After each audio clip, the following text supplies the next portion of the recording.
Ah, such a great, catchy intro. Don't you love it, ladies and gentlemen? Well, welcome back to the Brothers McDonough. This is season 1, episode 2, and I am Mark McDonough. And I am David McDonough. We are 2/3 of the Brothers McDonough, but 100% of the Brothers McDonough doing a podcast today. That's right. Mark, have you ever heard of 17th century cleric and politician Armand Jean Duplessis?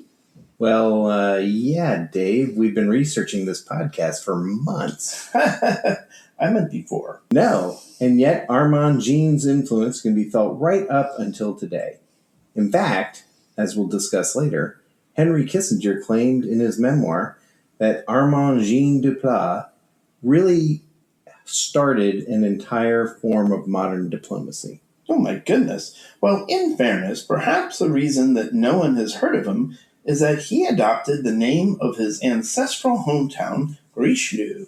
Today, ladies and gentlemen, we are going to meet the person that our audience knows as the bad guy from the Three Musketeers. The book, the movie, but oddly, not the candy bar. Cardinal Richelieu. Anyway. There's my terrible French accent. Mm-hmm. So yes, the way most people, and not many probably are very aware, but the way most people, if they know him, would know Cardinal Richelieu because Alexandre Dumas decided to put him in his novel, The Three Musketeers. Now that's interesting because Dumas lived about 200 plus years after Cardinal Richelieu was prominent in France, but he is obviously a major character. So what do we know about this guy? Well, we know what we know from the movies. And it is kind of interesting when you do some research into him. He's been played by a wide variety of characters, everybody from Tim Curry to Vincent Price to Charlton Heston. Oh my goodness. Yes, Moses has played a cardinal. Wow, I just can't. I'm going to have to get on the internet and see this movie because I can see Vincent Price, definitely. Yeah.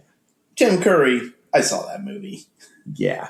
He is, in most ways played as a pretty much the bad guy, sort of a scheming guy. And certainly, as you're going to explain, he was a scheming guy to a degree, but it really did him a disservice. I'll tell you one interesting thing. There is a 1935 biopic. YouTube, you can find anything on that. Yeah. And he's played as a very sort of frail older man, and it has to do with what we'll talk about later, the Day of the Dupes. But as you read the book about this guy, and as you do research, you realize he was not some frail guy.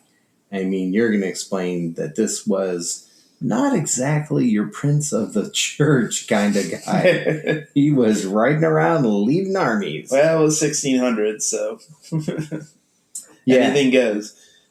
So what you may have known if you saw The Three Musketeers, we would encourage you to kind of forget. And as for Kissinger, let me just touch on this for a minute. Kissinger talks about the idea of sort of moving from the Holy Roman Empire and the Roman Empire into what they call the equilibrium of states, right? This is raison d'etre. How's my French, Dave? Oh, I think you're doing that on purpose to make me mad. Now, my brother Mark is a very smart man. He studied Latin and Spanish in high school. Raison d'etre. Okay? Because when you say it, it hurts my ears. To quote Eddie Murphy from years ago, filet mignon. Yes, exactly. But he talks about this concept of the balance of power of states, right? The reason of the state. And that very much was Richelieu's focus. He very much wanted to make France powerful, and he didn't care if it was at the detriment of the Catholic Church or not, despite being a cardinal. So this is a quote. I'll give you 2 quick quotes from Kissinger. I can't wait to hear what Machiavellian Henry Kissinger had to say about, was Richelieu like a hero to Kissinger, do you think?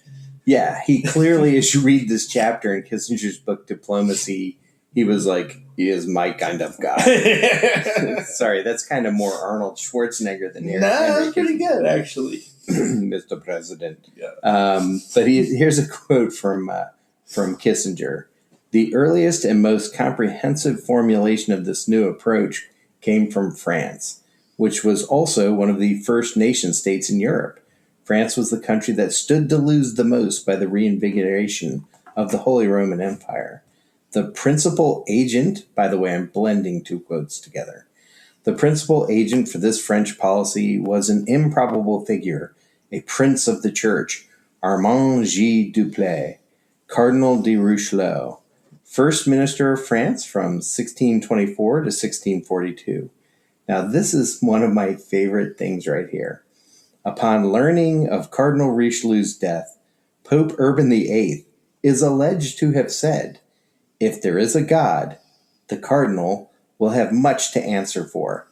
If not, well, he had a successful life." Good grief. Yeah. Yeah, I don't know much about Pope Urban, or whether he was like a good guy or, one of those stereotypical Renaissance popes we hear about.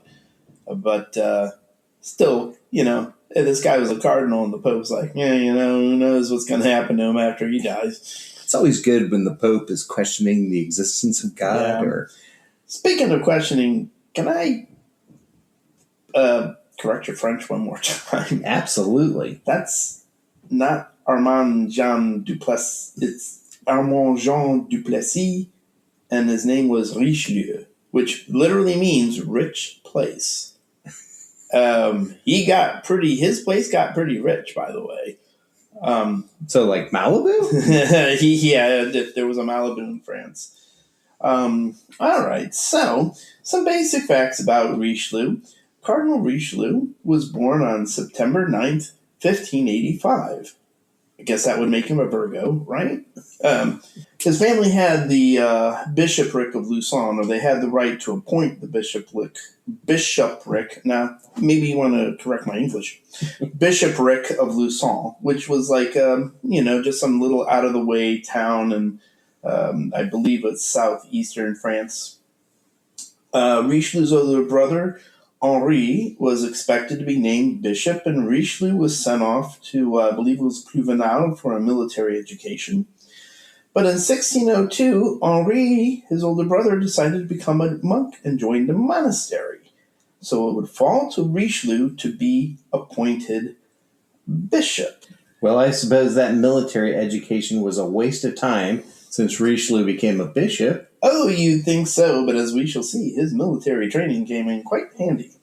Now, you might be wondering why this happened. Richelieu was then sent to receive an education in theology at the Sorbonne, and in 1606, King Henry IV named Richelieu as Bishop of Lucon.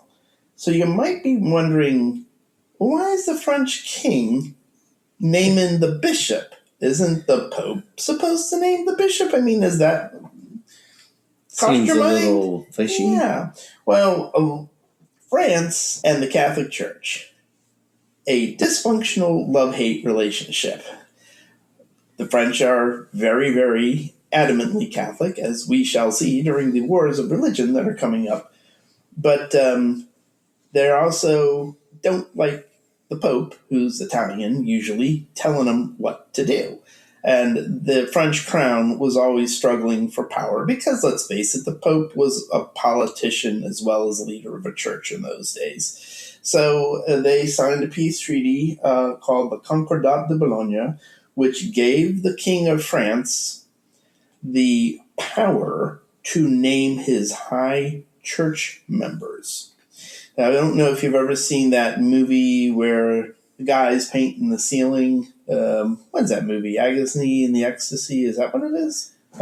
There's one movie where Michelangelo is painting the ceiling of the Sistine Chapel. Remember that movie? Maybe you never saw it. No. Well, there's a great movie about it. And, I don't think it was Charlton Heston. But maybe it was. But anyway. He plays a lot of holy people. Michelangelo. He was the artist. I'll have to... Well, we've really done our research about the movies today, ladies and gentlemen. Anyway, if you've seen that movie where he's like painting the ceiling and Pope Julius starts a war with France. Pope Julius, who did not like the French king, was angry and he screamed, and there's a scene in that movie, just to give you some context, where he yells at all the French bishops who kind of clustered together in the Vatican, kind of talking amongst themselves, like, "You French bishops and cardinals, you're not loyal to me, you're loyal to your king." Well, no kidding. The Concord, you gave him, one of the other popes gave him the right to choose their church leaders. Anyway, so that's a little diversion there. So King Henry IV names Richelieu as bishop. So let's see, 1585, 95, 05. He's only 21 years old. And you got to be at least 26 to be a bishop. So Richelieu makes a pilgrimage to Rome, and the Pope says, "Yeah, you're fine. What's one more French? French bishop to give me a pain?" And to be clear, also, I think it's sort of implied for everybody listening, but this bishopric was of great value to the family. It really was the way the family, which was sort of, I thought I read in one description of the research we did, like a mid-level aristocratic family, like they were sort of middle class, and this was going to set them up. That was what they had hoped, and indeed, it did pay off. By all accounts, Richelieu did a very good job as a bishop. At first, he kind of struggled financially. He had to, share his wealth with his family because he's basically supporting them. And this is an out-of-the-way bishopric in a place where there were a lot of Protestants. And Richelieu, though, was extremely hardworking. He was not an absentee bishop just collecting his, paycheck. He wrote a catechism, which is amazing because when you think Richelieu, you don't think of him. You think of him more of Richelieu the politician. Right. Richelieu the bad guy in the Three Musketeers. You don't think of him as, he was a churchman. He wrote a catechism called Instruction du Chrétien, which means the instruction of the Christian. And he worked very hard to run his diocese, and he made improvements on the cathedral. In 1610, Henry IV was assassinated, and Maria de' Medici becomes Queen of France. Wait a minute. Isn't she Italian? I'm glad you brought that up. Well, you know everything you need to know about Maria de' Medici. Yeah, she's the regent for young Louis XIII, who's not old enough to become king yet. And, what do you know? What else do you know about Maria de' Medici? I got to tell you, not all that much, but, I heard quite a bit. She was quite an interesting lady, and she definitely wanted power. Wanted power, had power, wielded power like a dominatrix of the whip. Well, maybe that's not a good analogy, but not too far from the truth. Okay, Maria de' Medici had Rubens, maybe the greatest painter of that time. She commissioned him to paint a series of massive paintings depicting her life story. Now, I've seen these paintings. They're in the Louvre. They're beautiful. Rubens was an amazing painter, and his paintings are gorgeous, but what manner of woman says, I'm so big and important, and I got all this dough. What am I going to do? Maybe repair the roads, lady. No, I'm going to take all this dough and I'm going to give it to Rubens. Hey, Rubens, paint me in, my life story. And they are some of the most laughable paintings, although beautiful. The education of Marie de' Medici is one of the ones that really turned my stomach because she's sitting there, there's cherubs and angels flying around holding books, and she's like, she's learning all this wisdom. It's like, good grief. Totally like high school in modern day America. Exactly. She was a mean girl. So the queen is Italian, and one by one, people in France who expect to be on the royal council and giving her advice and running things because, no matter how absolute a monarch, you can't run anything by yourself. You need to delegate. You need to have counselors and advisors and experts. One by one, the people in the court are getting steamed because Maria put a guy named Concini and his wife Lorena in power. Now, the book that I mostly researched Richelieu with was Eminence, Cardinal Richelieu and the Rise of France, and the author, Jean-Vincent Blanchard, basically said Concini was, all they cared about was greed and power. He just put his opinion in there, like these people were bad. So I don't know if that's true, but... Well, I mean, he is French and they were Italian, so perhaps he's a little biased. But I will say this. Mm-hmm. For folks who watch the show Game of Thrones, as you listen or read these books, you realize, wow. I mean, it kind of puts, with the absence of dragons, it kind of puts that story to shame.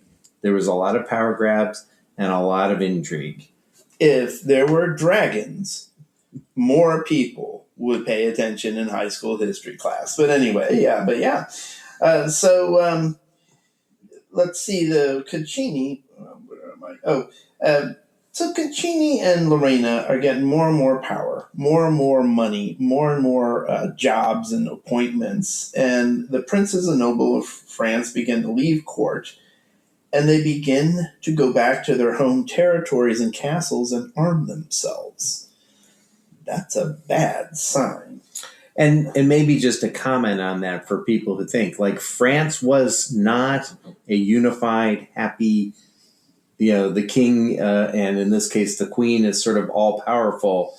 The lords, if you will, of these manors still had a lot of power. Yes, they did. And in fact, there was a long after Richelieu had moved on to meet his maker, there was an uprising called the Fronde, which happened years later when Louis XIV was in a regency with his mother, and later in the 1600s. This was an uprising of the nobility against Louis. So this was something that just kept happening in the 1600s. Who's going to run France? Is it going to be the king? Is it going to be the nobility? And then you had the church in there, and they wanted their stake in what was going on. So marriages were arranged with Spanish nobles. Maria was marrying one of her daughters off to a high-ranking Spanish noble, and that really freaked out the people who had been in the court advising the late King Henry IV, because Spain is run by Habsburgs. The Holy Roman Empire is run by a Habsburg. There's Habsburgs for running around causing mischief in Italy, and France is like, hey, we're getting surrounded by Habsburgs. This is a bad thing. This is a problem. So they go home to their home territories and they start to arm themselves. Now, this is when Richelieu begins to get some traction. First, when he went up to Paris for some function, it turned out that he had an opportunity to preach to the royal family, and he did say Mass and give a homily to the royal family, and Maria de Medici gets to know him. But then, when the queen was facing the uprising from the nobles, she decides to sign a peace treaty with them and calls the Estates General. The first estate is the nobility, the second estate is the church, and the third estate were the peasants, the people, the commoners. So she calls the Estates General, and the idea was this is like a legislative body, and they're going to hash things out. Well, guess who the church picks to speak on behalf of the second estate, the church? Dun, dun, dun. Joe Blow. I'm just kidding. No, Cardinal Richelieu. And Richelieu makes this remarkable speech. The guy could talk. He had a way of smoothing things over. He had a way with words, and his speech was well received. At the end of the speech, he knelt before Louis XIII and vowed his loyalty to him. Maria de Medici is very happy with Richelieu, and actually the entire throng. Like, everybody's like, wow, this guy's really good. And he just basically, nothing substantive comes out of this meeting, but everybody just kind of calms down. And maybe we can't emphasize this enough as we sort of talk about this. This guy had all these skills. He could speak, he could write, he could lead armies, he was very strategic, he was super tactical. Like, it's kind of amazing for where this guy's place is in history for all he was capable of doing. Basically, one of the things that I've noticed about Richelieu as we've researched him is everybody always seemed to recognize that this guy had leadership skills. And the problem with that is there's lots of people in France who think they should be running the place. And so he had tons of enemies. In 1616, after the Estates General, Richelieu was named Secretary of State by Maria de Medici, and he is on his way. Maybe we just should comment for a second. Sure. Back to the movie, The Three Musketeers. Yeah. One of the things to keep in mind, and certainly there was a Three Musketeers that was done, I think, in the mid-'70s by Raquel Welch was in it. Yeah. They had... it's my kind of that's thing. Charlton Heston. She wasn't actually... She didn't play Anne of Austria. Oh. But in that movie... who's Raquel Welch? Raquel Welch plays like one of her maids, like one of her ladies in waiting, I suppose would be the proper way to call her. Got excited for nothing. So, but the interesting thing about all this is Louis XIII in that movie, and oftentimes I found in the research I did, very much depicted as this kind of flaky, kind of, sort of weirdly androgynous guy who was not very skilled or didn't have much competence at anything in particular, bumbling around, particularly in that 1970s movies, kind of bumbling around, being, saved by the Musketeers. Louis, as history will show, Louis was far from that. He was a weird guy, I think, by any measure. Absolutely. But he was very into military stuff. He led armies. He was pretty decisive, and we're going to learn that he and Richelieu really were a pair in all this. So as great as skills as Richelieu had, he needed Louis, and Louis came through many times for him. It was like Lennon and McCartney, only more intense. So Richelieu, who's been essentially sort of selected by Marie de Medici to be closer to Concini, even though the Richelieu is French, at this time, Louis marries Anne of Austria. And at 16, of course, there are many folks who are sort of pushing on Louis and saying, hey, you don't really need your mom to be the regent anymore. Of course, Marie has the opposite effect. She's looking at Louis and saying, I need to be the regent. This is my basis of power.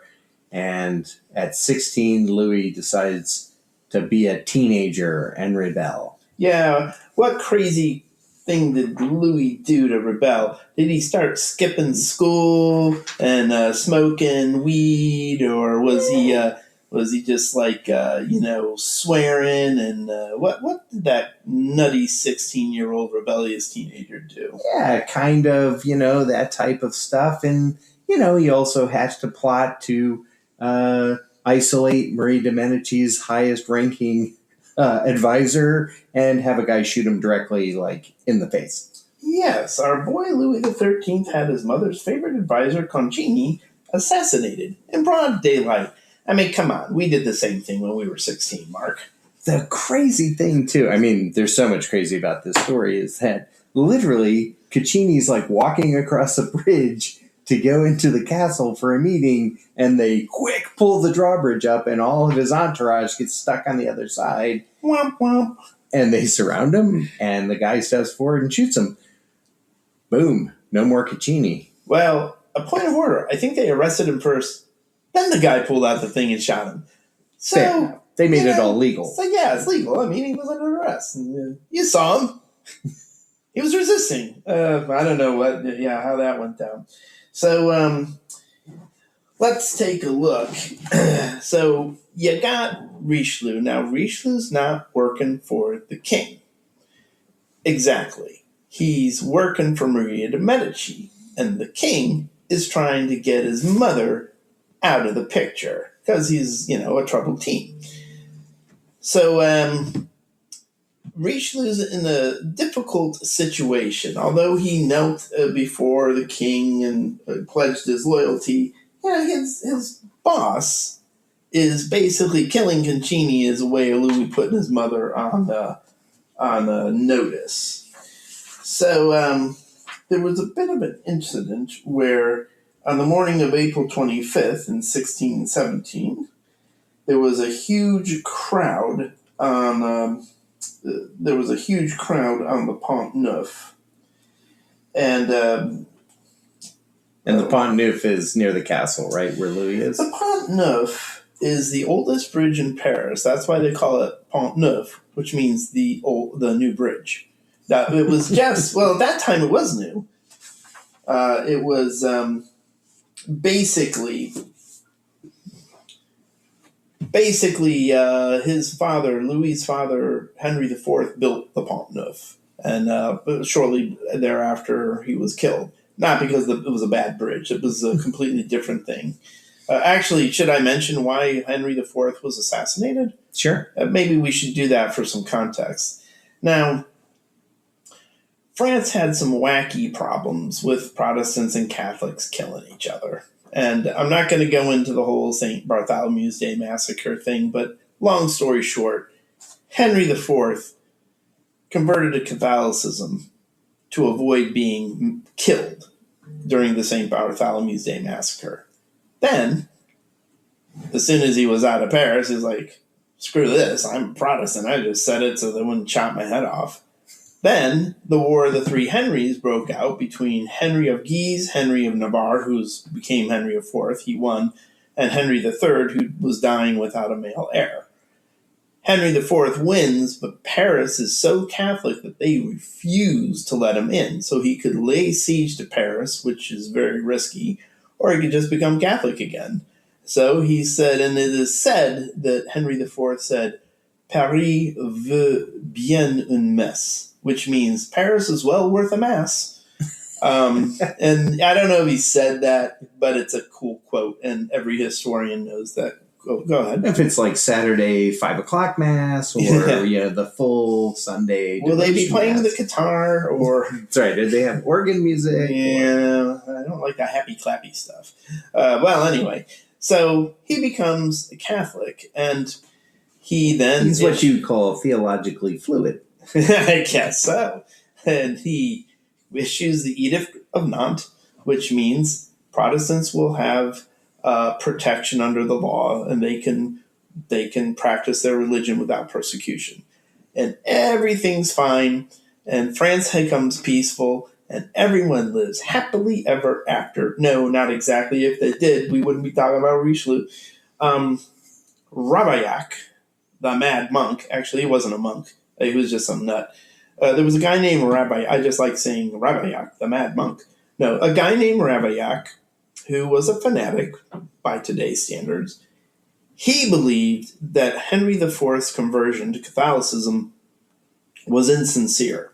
No way! So despite the fact that Henry IV did a pretty good job running France, and even built them a nice new bridge over the Seine, the New Bridge, he stabbed Henry IV to death in a carriage when the carriage was stuck in traffic.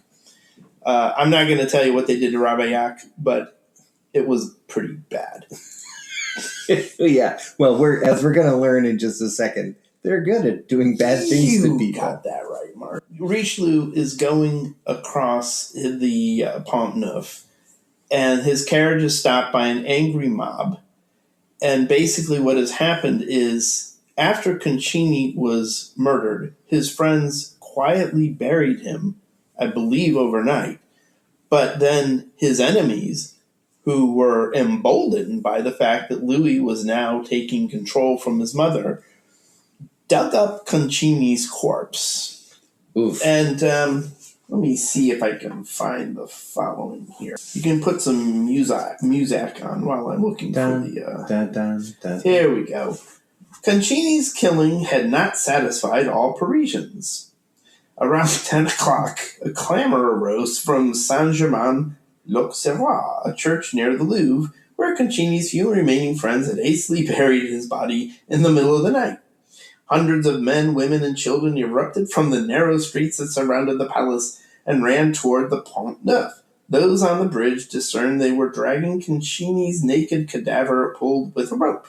When the crowd carrying Concini's body reached the bridge, they strung him up by his feet. Someone cut off his nose, his ears, and gouged his eyes out. A man tore off his genitals. Oh, that's excessive. Another one managed to rip out the corpse's heart and licked his fingers with mad delight. Soon the heart was cooked over charcoal, offered in bits, and eaten in a communion of revenge. The mob stopped the few carriages that ventured onto the bridge and asked the passengers to express their loyalty to King Louis XIII. Those who did not shout "Vive le Roi" with enough enthusiasm were pulled from the coaches and beaten with sticks. One of those carriages carried a slim, dark-haired man in his mid-30s with an aquiline nose and an intelligent gaze. This man, caught on the Pont Neuf, was Richelieu. At the time of the coup, he was a bishop who had risen to become minister in the regency of Maria de' Medici. As Richelieu told in the vivid passage in his memoirs, the danger of his situation on the Pont Neuf was immediately apparent. Yeah, no kidding. Yeah, right. I worked for the woman who was boss of the guy that you're ripping to pieces. The howling mob could have lynched him next to Concini's mangled cadaver. Quote, "I sensed the great peril in which I had fallen, for if one had shouted that I was a partisan of Concini, their rage could have led them against those who, having liked him and accepted his actions as if they had approved of these. His coachman tried to clear a passage by shouting to those who blocked the way. These efforts attracted the attention of a few men in the mob, who turned toward the carriage. Instinctively, Richelieu leaned through the window of his carriage and urged his men to shout, 'Vive le roi! Vive le roi!' which means 'Long live the king.' Okay, and it worked. They let him go. So here we see some flexibility by Richelieu and the ability to quickly figure out his situation is. Yes, he sensed the peril that he was in immediately when he saw them ripping Concini's heart out and eating it in a... What is wrong with these people? I don't know. Now, that is rough. Come on, kids, we're going to go excavate a body. Just a point of order here. We're going to see Richelieu doing some pretty dodgy stuff because he was in politics. But if you're in a political situation where an angry mob is ripping your boss to pieces and eating his heart over a charcoal thing... Literally. Like, politics was murder in the 1600s, and, sometimes you got to adapt to the times. Either that or say, I think I'll go back to my parish and just say Mass every weekend. Yeah, definitely. That starts the next bizarre chapter in our story here, which is basically war breaks out between Maria de' Medici and her son, Louis XIII. Now, I thought I knew French history, but I didn't know that armies were raised with one encampment supporting Maria de' Medici and the other encampment supporting Louis XIII. So we would just like to take a moment to say to all the parents out there who may be quote unquote at war with your kids, Yeah. you don't know nothing about being at war with your kids. They were literally at war. When your kid kills your prime minister and then starts an army, well, it didn't start out quite that way. Basically, when Louis killed Concini and the crazy mob ripped them to shreds, Louis was large and in charge, and he sent his mother to Blois, which is it is a chateau on the Loire, a very beautiful chateau, and the Loire Valley is very beautiful. So it's not like he sent her to Saint Quentin. Basically, he sent her there, and Richelieu was in Marie de Medici's camp. What I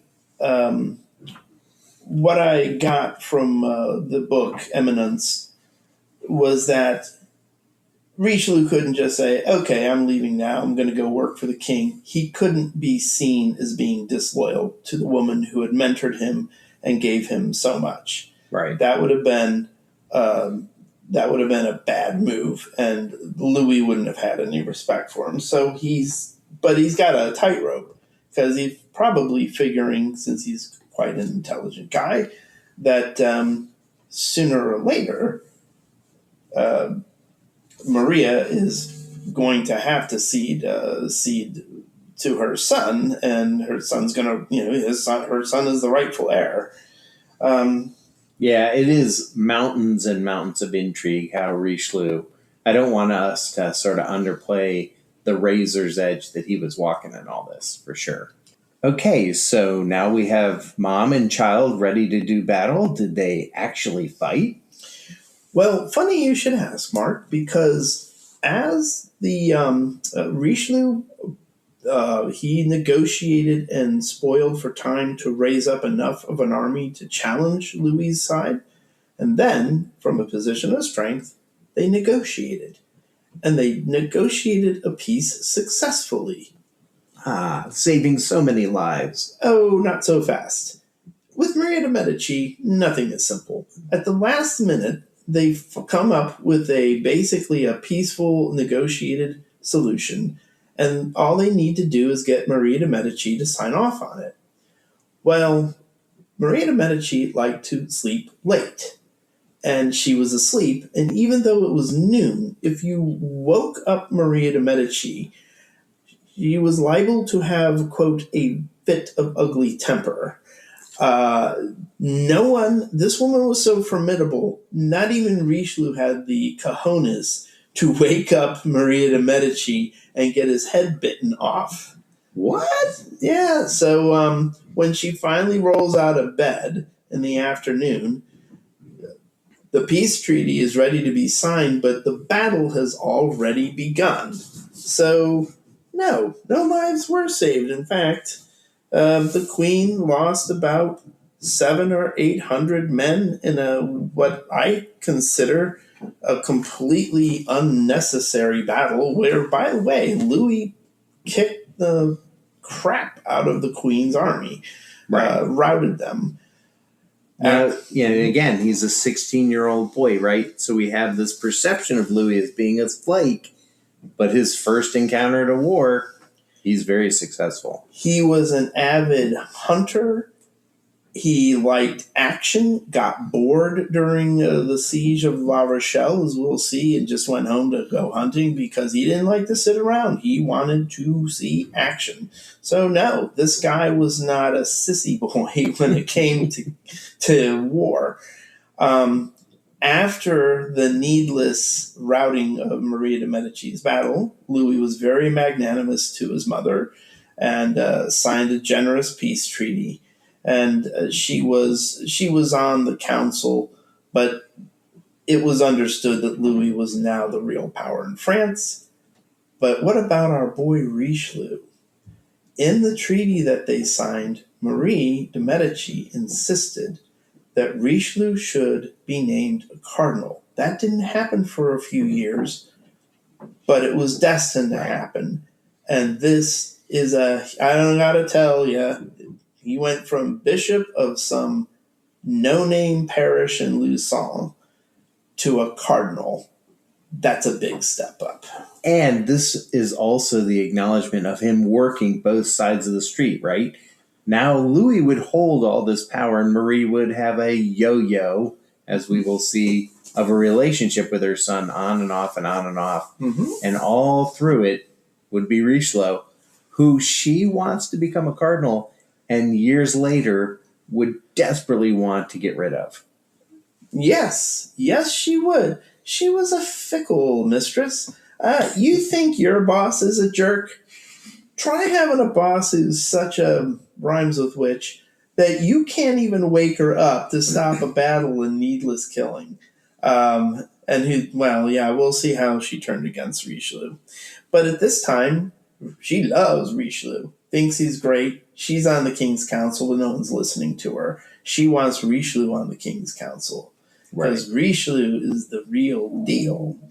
And the king can see that Richelieu is on the council because at one point, around 1624, upon seeing Richelieu enter one day, Fontenay-Morel reported he leaned over to the Marechal de Praslin and said, "This is a man who wants to be in my council, but I cannot find the resolve to do it after what he has done against me."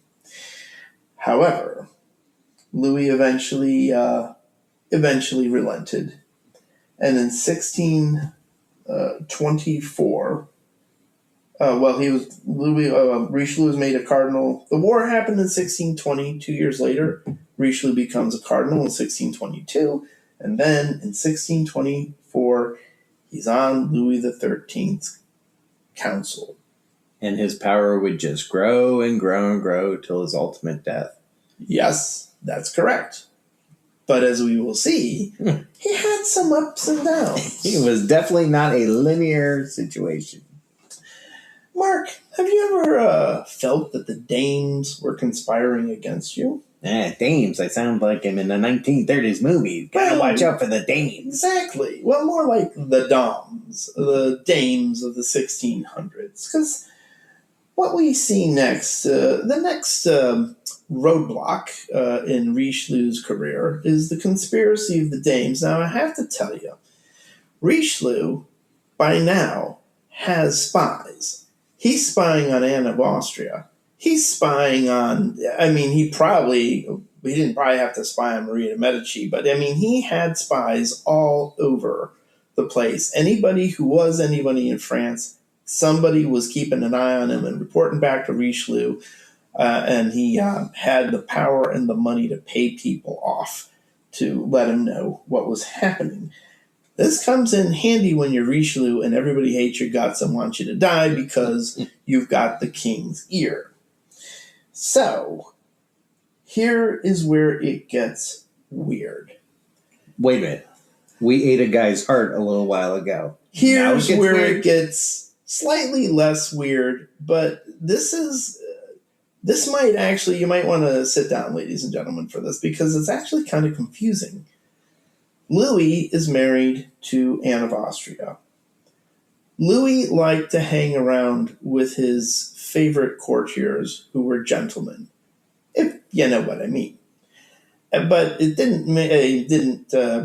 wouldn't say that he didn't love Anne of Austria, but they had a very dark falling out when Anne of Austria miscarried. Louis blamed her for the miscarriage because basically she was running around and sliding in the palace and she tripped over the platform of the throne, fell, and lost the baby. So Louis was very angry with his wife, and there was no further pregnancies happening for a while. The problem is with Louis married to Anne, he's got a younger brother named Gaston. Gaston. What is that? Isn't he the guy from Beauty and the Beast? Yeah, I was going to say. No one fights like Gaston. No one. Well, Gaston is a good-looking young guy. He was popular with the ladies.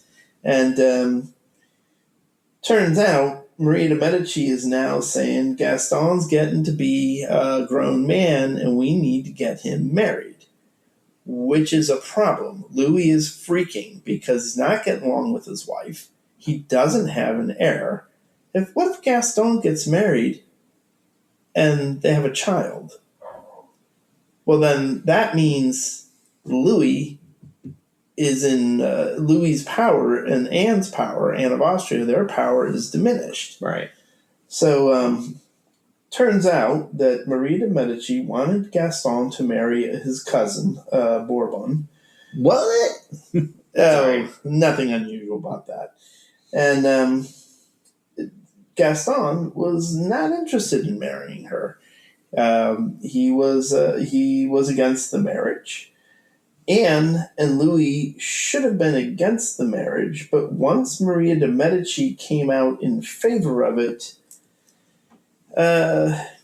Richelieu kind of had to go along to get along, because he's still basically loyal to Marie de Medici, who's made him who he is. So this is a completely complicated situation.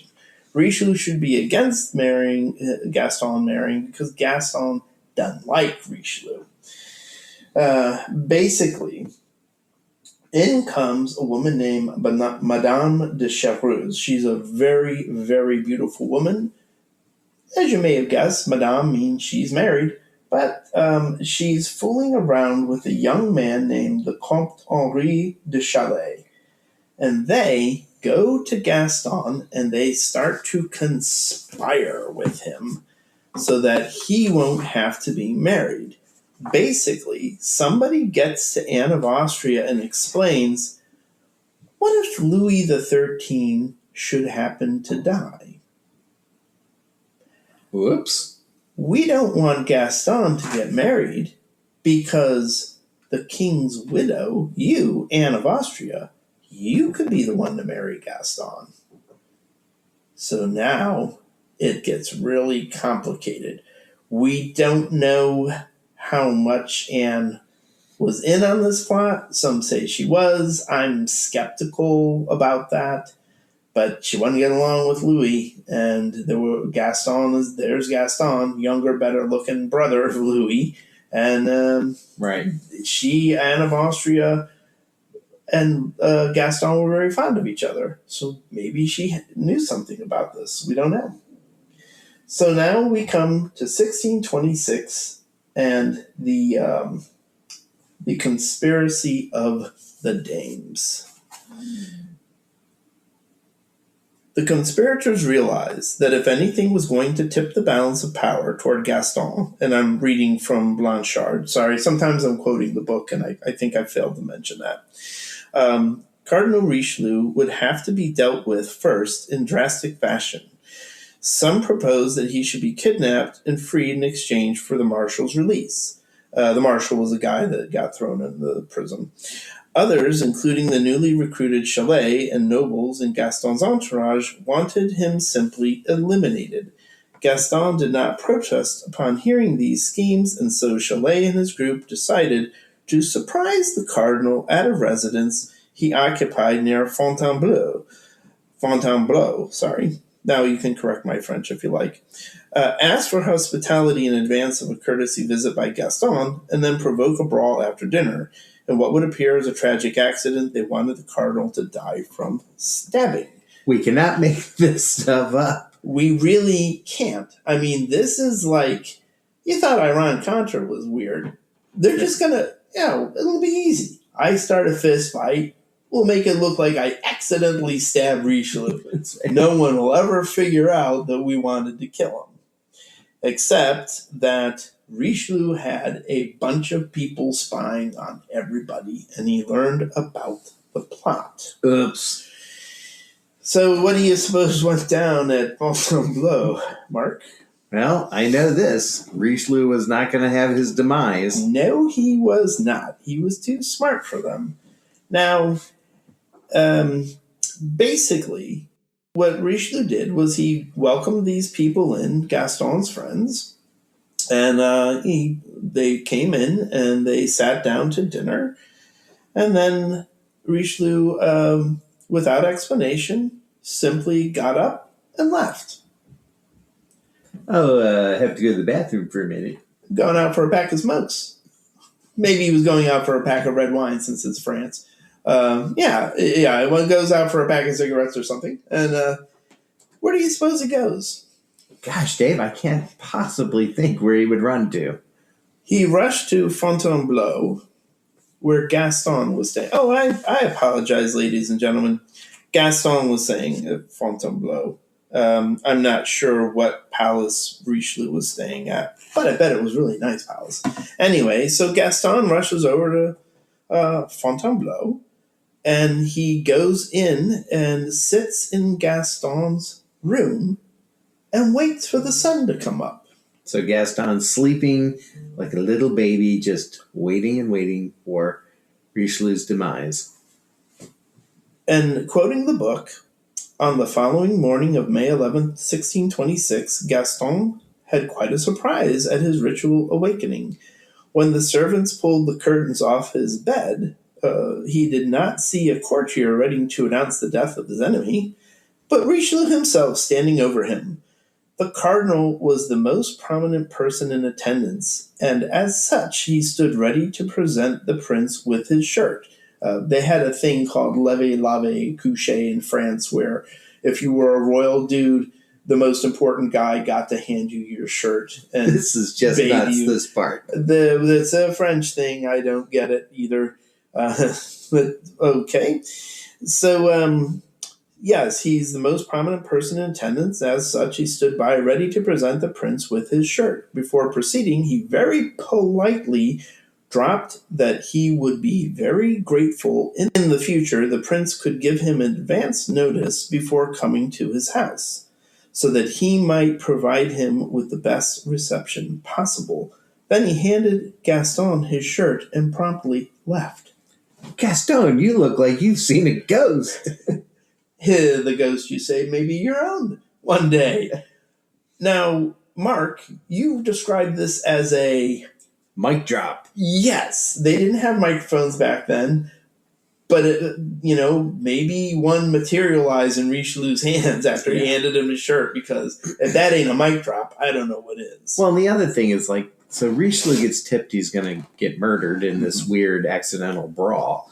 He escapes. He doesn't run to some palace. He goes right at Gaston to let him know, hey, buddy, I know everything before you do it. Basically. And without telling him that he knows everything before he does it.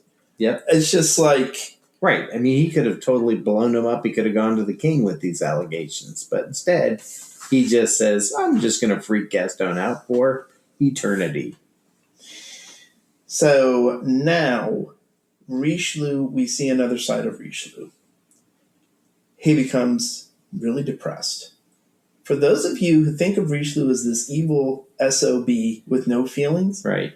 Later on, someone tried placing a bomb in the seat of his carriage. We don't know who did that one. Apparently one of his spies missed it, or maybe they told him because he didn't blow up.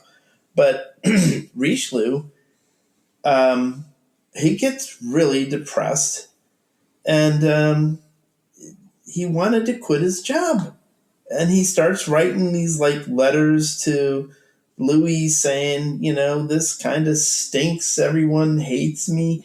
I just imagine that after his triumph over Gaston, fooling him, and then after the plot was uncovered where they put the bomb in his carriage, you just all of a sudden Richelieu gets really sad, and the REM song, Everybody Hurts, starts playing. He's walking along, moping in his cardinal suit. Along the corner of the Seine, along the banks of the Seine. Yeah. Nobody likes me. Gee, all I'm trying to do is be all-powerful and control France. Louis the greatest king, the most powerful king in Europe, and make France the most powerful. And this is the thanks I get. People trying to start a fist fight and accidentally stabbing me or putting a bomb in my carriage. Jeez. So... Louis urges Richelieu not to quit, says that he has his back. And now we're going to gloss over a lot of the details, but one by one, the conspirators are brought to justice. This guy, Chalet, who had been seduced by Madame de Chevreuse. Well, Madame de Chevreuse splits. She goes to Lorraine, if memory serves me correctly. Yeah. And Chalet, I believe the phrase is, gets left holding the bag. Yes, he does. Well, Richelieu, Chalet is in kind of a dummy because, he might have been a good-looking, dashing young guy, but he basically he asked his judges if Richelieu could interrogate him. So I guess he was like trying to prove his innocence and clear his name. But, if you tried to kill Richelieu and you're like, listen, I tell you what, man, I'll even let Richelieu interrogate me. No, stupid. Yeah. Try escaping from prison. Right. Right. Tie the bed sheets together and make a run for it. To be clear, you're not going to outthink Richelieu. No, he's not. And of course, Richelieu, it didn't take long for Richelieu to get a full confession out of the dummy. He kept contradicting himself. And then we have a little problem here. Yeah, I should say Chalet is sentenced to death. And you'd think, well, surely, this will be the end of the affair. But no, all the other conspirators, all of Chalet's friends, kidnap the executioner in what's got to be the stupidest plot ever to save someone's life. Do these people not understand, like, there's other people willing to execute a guy? I do think it's an interesting idea back then with concepts of sort of morality. There were specified people to be executioners. So I guess they had a theory that maybe he was the only executioner around, but the judges managed to overcome that problem. Yes, they did. They offered a murderer. No, I'm sorry. They found, I don't know if this guy was a murderer because you could be condemned to death for lots of things. But they found a prisoner who had been condemned to death and said, we'll commute your sentence if you step in and be the executioner. Sounds like a good deal to me. Guess what the guy did for a living? Shoe cobbler. That's correct. This man was a shoemaker. The man, now, it says, according to Blanchard, he forgot to sharpen his sword. Whoops. Forgot? Come on. Things to do today. 1, get up. 2, write letter to wife. Coming home, no longer condemned to death. 3, sharpen sword. 4, chop some guy's head off. 5, get a taxi back home. When I listened to this, I listened to this Blanchard's book on, I guess it's not on tape anymore, but streamed it. Mm-hmm. And the overwhelming thought that I had was, shoe cobblers have swords? Oh, I think they gave him a sword. Yeah. I'm pretty sure. Borrow this one. I don't think the guy condemned to death is like, like playing Three Musketeers with his sword in his cell. I was like, here you go. Here's a nice dull sword. Don't forget to sharpen it. I mean, I don't know what the story is there, but let's just say the execution goes very poorly. It didn't go well at all. So the man, a shoemaker, I'm quoting again from the book, the man, a shoemaker, agreed. Testimonies narrated on the fateful day following his condemnation. At the end of the afternoon, Chalet came out of Nantes courthouse on the Place du Buffet. Oh, well, Place du Buffet, all you can eat, I hope, to meet his fate. The condemned man walked to the scaffold between 2 rows of guard, aided by a priest, and kissing the cross of a rosary he held in his tied hands. Once on the platform, he would be the would-be executioner, cut off his hair, scissors worked, and offered a blindfold, which Chalet refused. That was another bad move. He asked for swiftness. The man had forgotten to sharpen his sword, as we said. At the first blow, Chalet fell on his side, and the man kept striking. All he could do was to inflict horrible wounds. The crowd howled. The priest, one Father de Rosiers, shouted to the henchman to put him back on the wood block. someone in the crowd gave the executioner a small hatchet of the kind used by barrel makers. After 19 more blows, with Chalet still crying, Jesus Maria, the improvised henchman finally severed the head from the body. Chalet's mother prayed in a nearby church. She claimed the body of her son and afterward buried him with little ceremonies. Okay. You know, if I hadn't heard Concini's story of being dug up and eaten, I wouldn't necessarily have believed this one, but it kind of tracks. Come on, they only ate his heart.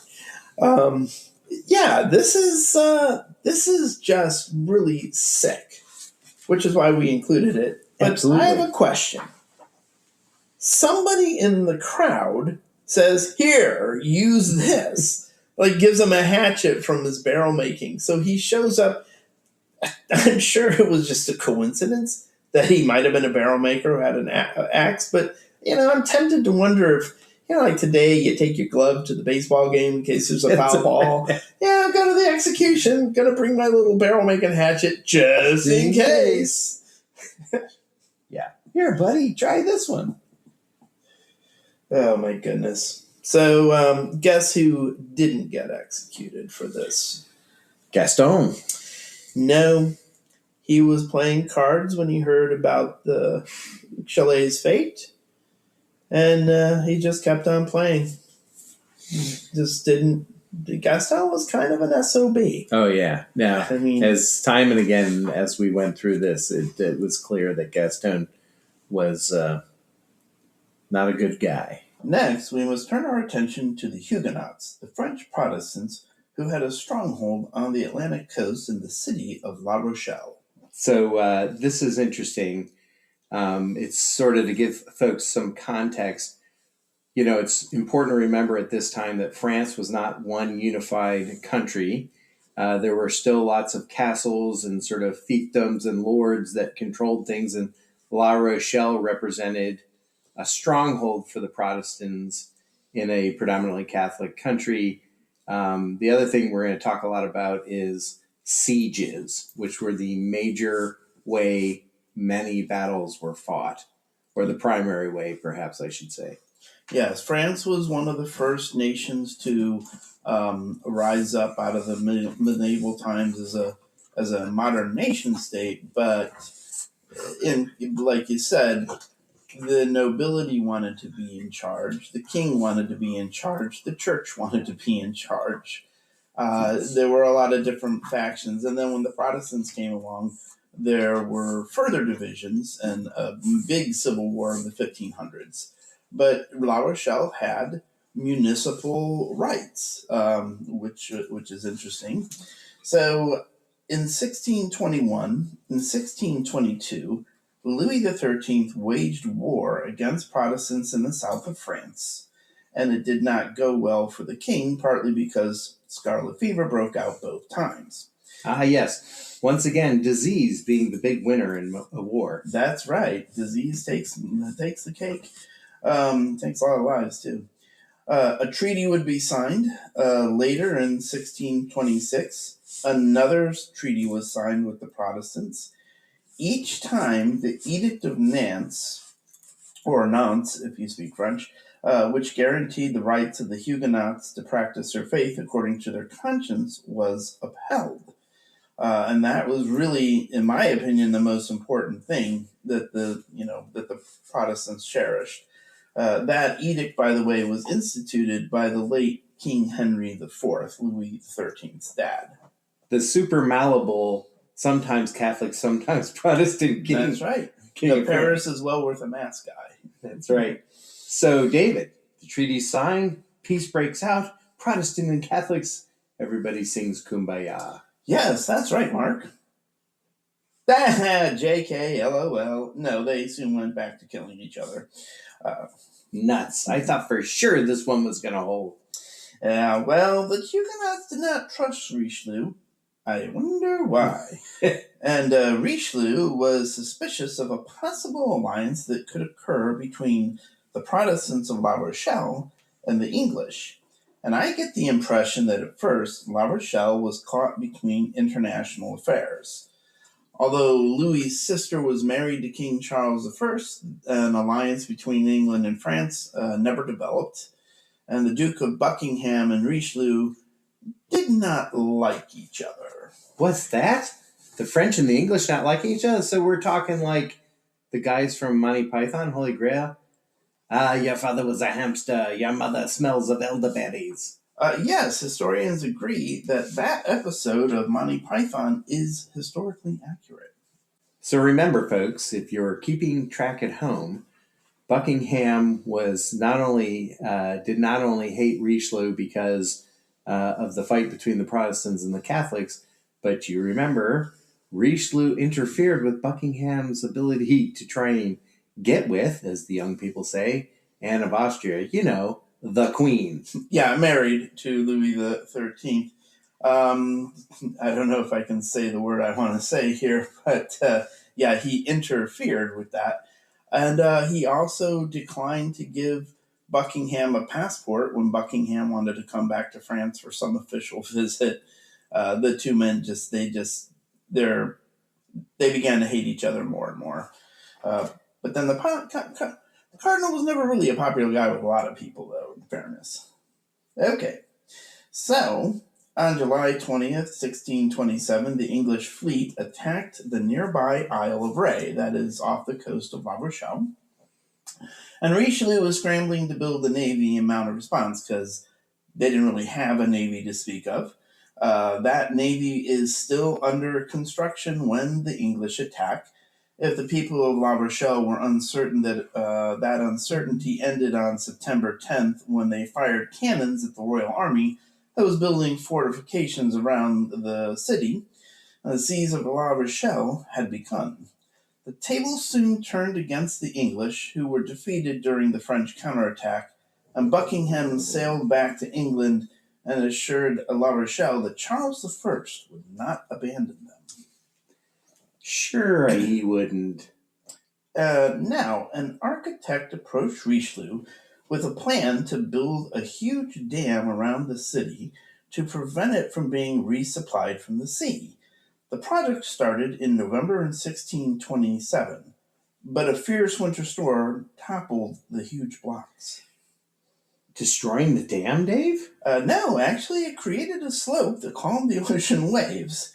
It was a big improvement, but there was a small channel in the middle of the bulwark that allowed the tides to go through and stop large ships, but not smaller ones. So maybe I'll just note at this point to keep in mind, La Rochelle was considered essentially impenetrable. Yeah. So it was maybe the hardest place ever to siege because it could be reinforced by the sea. Absolutely. And really, Mark had mentioned a moment ago, siege was the main way the French conducted warfare.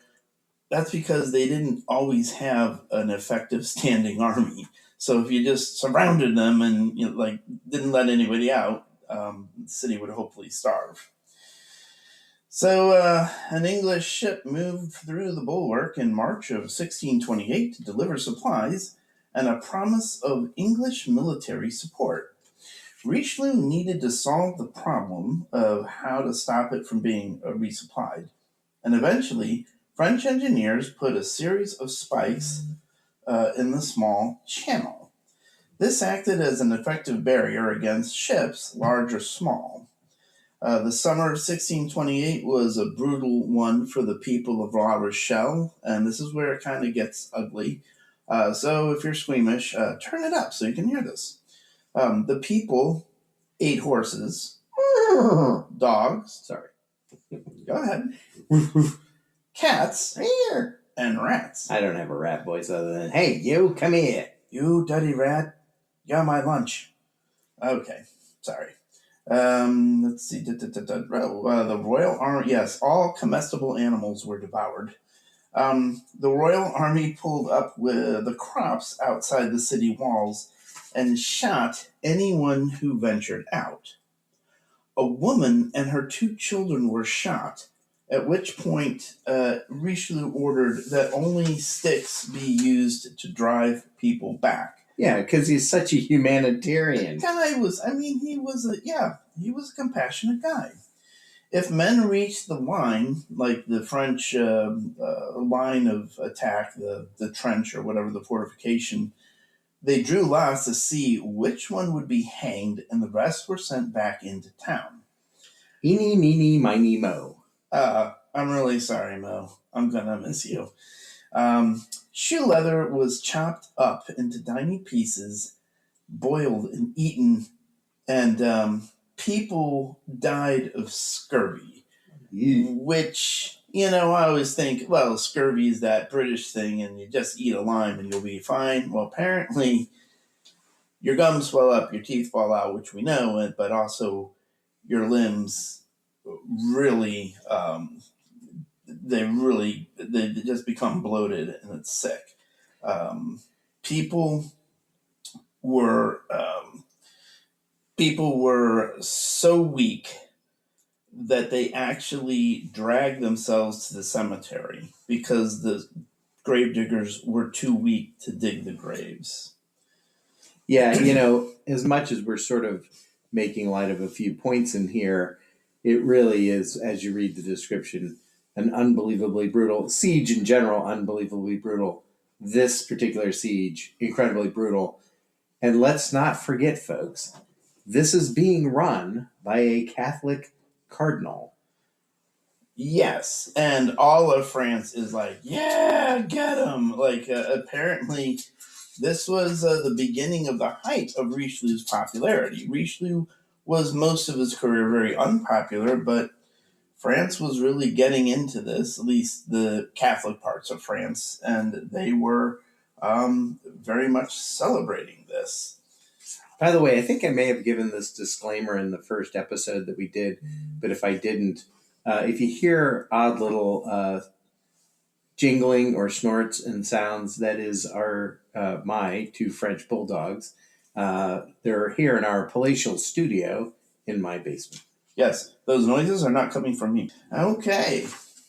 Well, eventually, a fierce naval battle broke out on October 3rd and 4th, when the Duke of Buckingham, by the way, just a side fact, he was assassinated by somebody back in Britain, and he was replaced with, I believe, a gentleman named Lindsay as the admiral.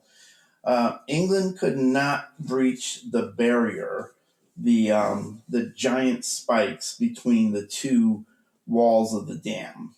And it turns out, and this is important for Richelieu's popularity, it turns out that Alexander the Great, when he laid siege to the city of Tyre in ancient times, used a similar tactic. Apparently, he built a dam around Tyre, and so this made Richelieu look like Alexander the Great to a lot of people. Lord Montague negotiated surrender, asking that Charles I act as a mediator, and Richelieu said, "No, you're not in position to make any demands," and demanded unconditional surrender. La Rochelle surrendered without conditions on October 28th.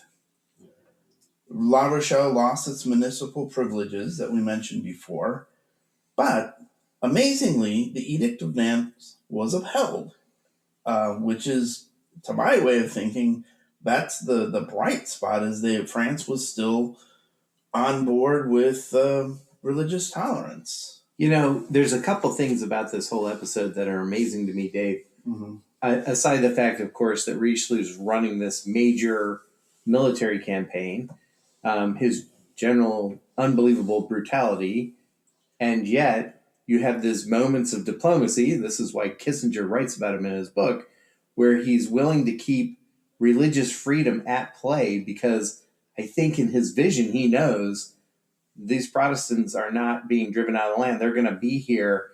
I'm going to need to deal with them. Yeah, I need these guys when I have bigger plans for fighting over, wars with other countries. I need these guys to be loyal to King Louis XIII. And although there was an unconditional surrender, and he did strip him of some rights and privileges, he kept the most important one in there. You know, But go ahead. maybe one other thing. Richelieu's popularity continues to ebb and flow, go very high, very low. After this, as you mentioned, he's being touted as the new Alexander, Alexander the Great. Like, that's a pretty major, accolade or nickname to be given. And later, again, he would receive another one during other battles. So it is this sort of amazing hills and valleys of this guy's life. Yes, he's beginning to ascend as a popular hero throughout France. Now, I do want to read a quote from Jean-Vincent Blanchard's book here, because I found this amazing considering the brutality of the siege. On All Saints' Day, Cardinal Richelieu celebrated Mass in La Rochelle. He entered the city first, as with all his contemporaries. The sight of La Rochelle after the year-long siege left him dumbfounded. Out of a population of 28,000, a staggering 12,000 had starved to death during the siege.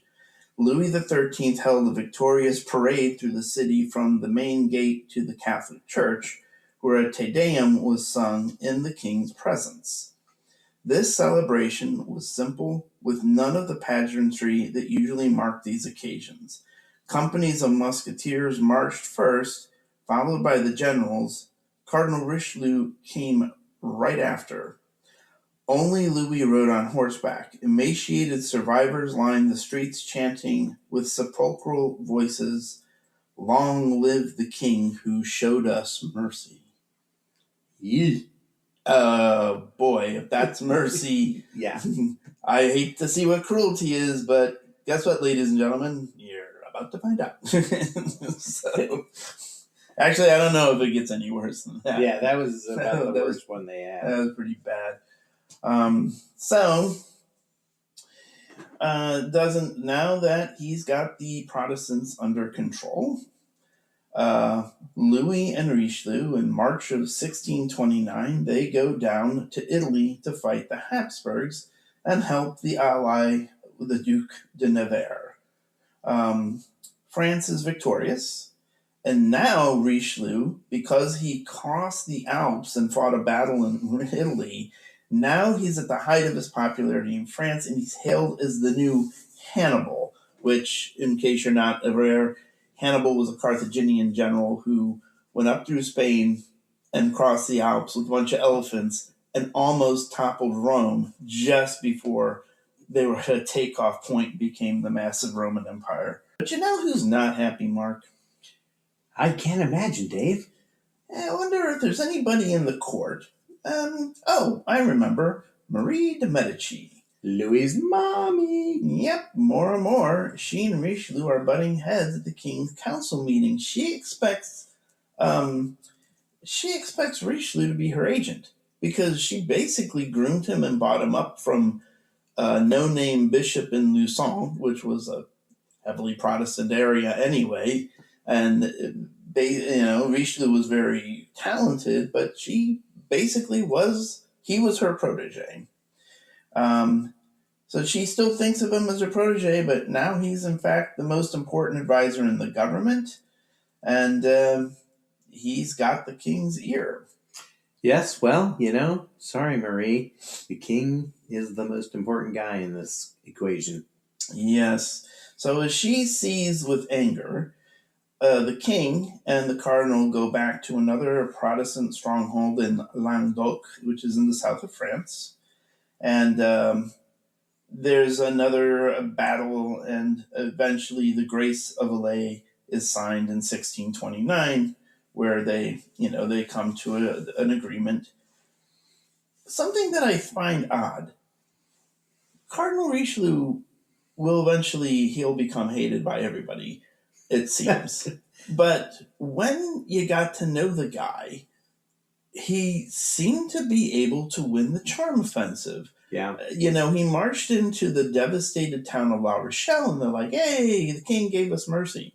And then after the big battle that they fought in Montauban, which is in Languedoc, the cardinal went in and he just talked to people, and the Protestants that he'd been fighting started to scream, Long live the king, long live the Grand Cardinal. Um, It is kind of amazing, as everything I read and listened to, he does seem to be able to charm his way through a lot of situations. And if you look at the movies about him, as conniving as he comes off, he also comes off as really quite charming and manipulative. he could talk to you about theology. He could talk to you about the theater because he had a passion for that. He loved art. He loved his beautiful gardens, and yeah, he was an interesting guy. He was a graduate of the Sorbonne. He was not a dummy, apparently. So Marie de Medici is seething, and two of the things, and we're going to see this more in part two. Two of the problems that people had with Richelieu, and one of the problems Marie de Medici had, was after he mopped things up, like they were all for him fighting against the Protestants, but when he started to make war against Catholic Habsburg Europe, at first they were on board with it, but in the long run, like the more adamant he got, the more they began to question it. Like, should a cardinal, a prince of the Catholic Church, be making war against the Holy Roman Empire? It says Holy and Roman, but we're not there quite yet. They did go down into Italy again because they needed to continue fighting to make sure that they had influence in Italy, because they wanted to make sure that troops couldn't get from Spain to the Holy Roman Empire or vice versa. And suddenly, the economy ain't doing so good in France because wars cost money. Cha-ching! And Richelieu ain't paying these high taxes, but the people of France are. Yeah. And then unfortunately in 1630, some disease broke out. And I don't know exactly what the disease was, but there was a pox or something that broke out. So there was disease, there was a famine, and then they were fighting a war, and the taxes went up. So the people at the bottom were very miserable, and eventually they signed a peace treaty with the Habsburgs in Italy. But Marie de Medici, at this point, she's just openly hostile to Richelieu, and his enemies are delighted that the Queen Mother hates Richelieu, because they're not happy about this guy being hailed as Alexander Hannibal. They want to see his downfall. So from March of 1629 into 1630, our man hits another valley. Yep. So this concludes part one of the Richelieu, but this cat has many lives. So we'll be back. Will Marie de Medici defeat Richelieu? Will Louis XIII ever produce an heir so that his brother Gaston won't stop trying to take the throne away from him? How many more times will people try to kill the cardinal and be unsuccessful? How many indeed? I think we're going to lose count in part two. With that, we'll see you next time on the Brothers McDonough Fantastic Tales of History.